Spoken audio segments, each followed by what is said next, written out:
Rectangle block है, उसका mass m है, क्रॉस सेक्शन एरिया ये फ्लोट ऑन द लिक्विड पे हो रहा है, डेंसिटी रो है बेटा।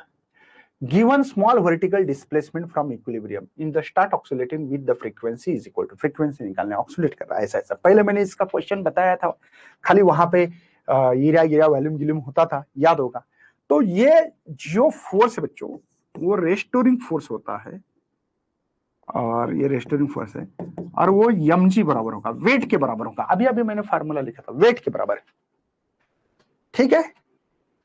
और न्यूटन्स का लॉ है F is equal to M A, तो इसी को m इंटू जी करते चलेगा। भाई mg वेट होगा ना इसका, देखो ना लिखा है ना इन्होंने ऐसे, क्रॉस सेक्शन फ्लोट कर रहा है, इसकी डेंसिटी। सर ये मास जो है इसका फार्मूला रखा तो चलेगा क्या, और डिस्प्लेसमेंट को हम लोग कुछ भी मान सकते हैं, यक्स मान रहा हूं समझो। तो मास क्या होगा, मास होगा वॉल्यूम इंटू डेंसिटी, वॉल्यूम होता है एरिया इंटू यक्स, क्यों लिख रहा हूं समझ में आ रहा है बेटा, करेक्ट है ना बेटा, लिख सकता हूं, कोई प्रॉब्लम तो नहीं है। डी आंसर मिला बेटा, ये आंसर है सर, वाह क्या बात है, ये आंसर बोल दिया, ठीक है। तो मुझे क्या लग रहा है, यहां पे ये जो फार्मूला है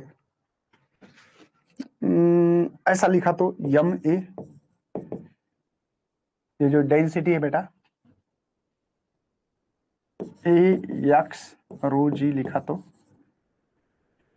मुझे बताओ ये जो यम है बेटा ये ब्लॉक का मास है ये,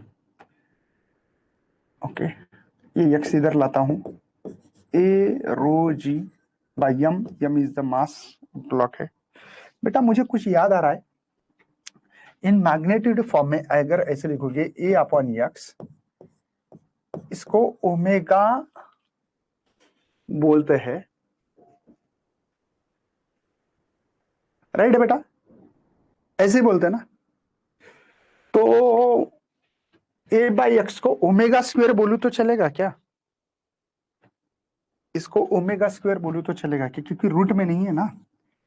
तो ये ओमेगा स्क्वायर ए रो जी अपॉन यम, सर ये स्क्वायर किया तो ये रूट में आएगा, क्यों निकाल रहा हूं पता लगेगा, ए रो जी बाई यम। मुझे क्या निकालना है बच्चों, फ्रीक्वेंसी, तो इसका फ्रीक्वेंसी का 2 पाई एन फार्मूला है, ये ए रो जी अपॉन यम, तो n इज इक्वल टू ये 1/2 पाई होगा root of A rho g upon m, देखो बोला 1/2 pi A rho g by m, yes ये ऑप्शन करेक्ट है बेटा।